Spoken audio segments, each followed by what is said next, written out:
What up, though, YouTube? It's your boy Takeover checking in again. Back with another video, man. Hey, we just cracked 4,000 subscribers on the channel, man. 4,000 subscribers. So I appreciate each and every one of y'all for rocking with your boy, man.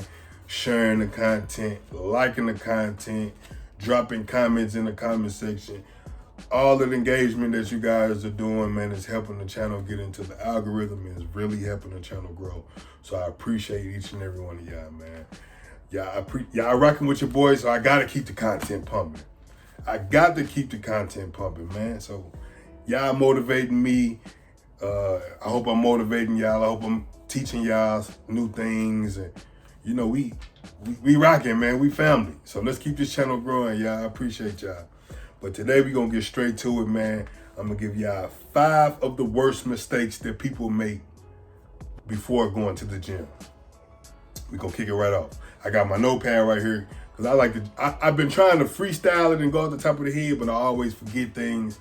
And when I rewatch the video, I'll be like, damn, man, I should have said this, or damn, I forgot to say that. Ooh. So this will help me be more on track with giving the tips and things like that. So mistake number 1. Never eat a big meal before you weight train. Now, like I said in the previous video, if you go to MyFitnessPal and type in your stats, MyFitnessPal is going to calculate your stats or whatever to give you your macros for your body type and for your activity level. Dang. So with that being said, if you do it like that, it's very rare that you'll eat a big meal before training. And you typically give yourself like 2 to 3 hours before training, or before training after eating a meal. You know, but that's the rule of thumb. Everybody's digestive system is different. Everybody digests food at a different rate, at a different pace. So like me personally, I can eat maybe 30 to 45 minutes before training, and I'd be cool to go and train. Like my food, I won't feel like I'm bloated or stuffed with the food, because the thing is, when you eat a large meal before going to the gym, your body requires energy in order for your body to digest the food, right? So all the blood is going to be sitting in your stomach trying to, break down the food to digest the food very efficiently. So with that being said, when you're going to the gym, what do you always hear people say? The pump, chasing the pump. If all of the blood is in your stomach to digest the food, now your body trying to fight and balance out, putting blood in the muscles to get you to pump and digesting the food. So your training is going to be less efficient. Your training is definitely going to suffer. So try to give yourself a good time. You learn your body, but rule of thumb, at least 2 hours before going to train after eating a big meal. And you never, ever, ever want to eat a high fat meal right before training, because high fat meals take extended periods of time to break down and to digest. Number 2, a lot of people do this, bro. You see this, I see this more than anything.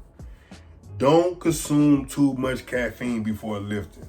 Like we all know caffeine wake you up and give you energy, turn you up, and all that. Some people think caffeine make them stronger, but bro, don't overdo the caffeine. For one, it can help. It will raise your blood pressure.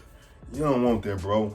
For 2, the biggest thing that I notice when I consume too much caffeine is you will get rapid heart. Your heartbeat will be beating rapid. You don't want that, because now it's taking you longer between your sets to recover. You feeling like you out of breath. No, you don't want that, bro. Your training is suffering. And another thing that I noticed, when I consume too much caffeine, instead of me getting turned up, it brings me down. Like I used to be able to consume pre-workouts that had 400 milligrams of caffeine or 350 milligrams of caffeine, but nowadays that's just entirely too much for me. I instantly crash, especially if I'm on contest prep. It's over. So me personally, I found my sweet spot was like maybe 100 milligrams of caffeine, 200 milligrams of caffeine, depending on how I'm feeling, because you don't necessarily need caffeine or a pre-workout before every workout. I typically try to use it to when I'm feeling tired. You know, we all human, we all got jobs and responsibilities. So if I'm super sluggish or if I'm training early in the morning, then I go get me like a black coffee straight, you know, or a Bang ready to drink, energy drink or something of that nature. Nothing with too much caffeine. Number 3, stretching. This is a big one too, because a lot of people always ask me, why don't I stretch before I lift? See, the thing is, you have 2 types of stretching. You have static stretching and you have dynamic stretching. So dynamic stretching is basically, to break it down into simple terms, if I'm dynamic stretching, then I'm finna get ready to bench press. If you pay attention to some of my videos with bench pressing, I'm warming up with the motion that I'm going to be performing, getting my muscles ready for the motion that I'm going to be performing. So I start to warm up with the bar. Or even if you're finna squat, you know, just do air squats, you know, just post. You getting the muscles fired up, you getting the blood circulating into those muscles. You never want to do static stretching, which is holding a stretch for an extended period of time. So if I'm holding for 30 seconds, you know, holding for 30 seconds. So any static stretching is basically stretching the muscle at a length for an extended period of time. You don't want to do that. It's going to weaken the muscle. Static stretching is great for post-workouts when the blood is engorged in the muscles. You know, you got a stupid pump, this crazy pump. That's when static stretching to help lift it and get that blood back circulating. But like I say, if you're finna do arms, you can start with resistant bands or with no weight at all. Just, you know, get the blood pumping. That's getting the muscles fired up. It's like priming the muscle before you go to the heavy loads. And me personally, like I said, for example, on bench press or even squats or deadlifts, I start with the bar, 1 plate, or whatever the case. And as I'm feeling warmed up, that's when I incorporate more weight. So by the time I get to my heavy weight, I'm already warm because I warmed up with the movement and not from wasting energy doing static stretching. Number 4, cardio before lifting. That's a no-no. Now, it's cool to do 5 to 10 minutes on a treadmill or the bike or something like that to get the blood flowing and get your body warmed up before you lift. But anything excessive that's like 20 minutes or anything above that, that's too much. And I'm gonna break it down in simple terms because I know a lot of people be on here talking scientific, and people who are beginners, they talking over your head. And it's normal, you know, we are all beginners.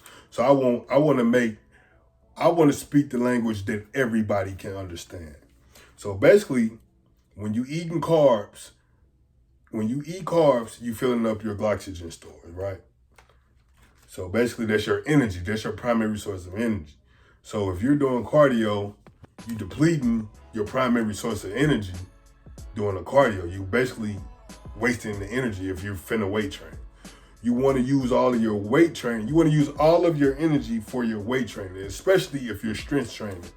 You know, a lot of people wonder why people always say do your cardio post-workout is best, because as you lift weights, you're depleting your glycogen stores. So you're getting a great lift. You're getting a great lift because you're using all of your glycogen stores to push the weight, to weight train. Then once your glycogen stores are depleted, that's when you go do your cardio, because now that your glycogen stores are depleted, your body is going to use your body fat as the primary source of energy. So that's good when you're trying to get lean, get show ready, get, like Chris Jones say, hoe ready, you know. So that's when you're losing body fat, basically. That's when the body fat, because your body is using your body fat as your primary energy store. So that's why cardio is recommended post-workout and not before a workout. And the 5th and final biggest mistake for today's video is core training. Never core train before lifting, ever. You gotta understand, when you're performing any lift, your core is engaged. Any lift, when you're doing curls, when you're doing tricep press downs, when you're doing dumbbell rows, squats, bench press, your core is engaged in everything. So You don't want to fatigue your core before weight training because that's what stabilizes your body. That's what transitions the energy from the feet to the upper body. You know, as we bench press, you want to always start your press from the ground up.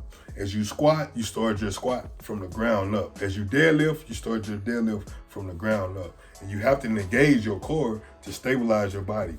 So for example, if you squatting after you done already trained core and exhausted your core, you done did 100 crunches or 100 whatever, your core is already fatigued, right? So now that you're trying to squat, your core is weak, so it's not able to stabilize your body, so you're going to naturally hunch over, and that's what causes a lot of lower back injuries. A lot of people hurt lower back injuries. But training core is very important, so train your core either on a day of its own or before or after your cardio. Having core strength is very important because just how it can hurt your lifts from training your abs before, if the stronger your core is, the stronger your core is, the stronger your compound movements are going to be. That's what a lot of people don't understand. Strong core. If you notice, I never squat with a belt. Well, I ain't gonna say never. Sometimes if I'm going heavy, super heavy, trying to hit like a PR or something like that, I use a belt. But when I'm straight training, you know, to build muscle, I don't wear a belt because I've built my core strong enough to where I don't have to rely on the belt to assist me to keep my core straight or keep me in an upright position. So those are the 5 tips for today, man. Like I said, I appreciate everybody for rocking with the video. I hope these tips taught somebody or helped somebody, you know, to make their training more efficient, to get them better results in the gym. If y'all rocking with this video, let me know in the comment section. I'm gonna keep giving tips like this to help people, you know, learn how the do's and the don'ts of the gym, because I didn't have people to really teach me the do's and the don'ts like this. I made a lot of these mistakes myself, you know, just from being in the gym and you seeing people do things and people aren't as educated. So me not being educated, me learning, watching somebody else that's not educated, you know, it's like the blind leading the blind. So I want to put these tips out here because I want to show you guys how to live. I want to show you guys how to eat, how to calculate your macros. You know, I want to teach y'all. This is the full fitness channel because right now it's not nobody giving game like this. Nobody in the fitness industry is giving game like this from what I've seen. You know, all the OGs who was giving the game like this no longer, they on to bigger and I ain't gonna say bigger and better things, but they're doing different things now.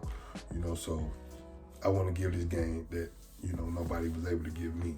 So like I said, if y'all rocking with the channel, let me know in the comment section. If y'all rocking with these videos, you know, let me know in the comment section. But until next time, we out.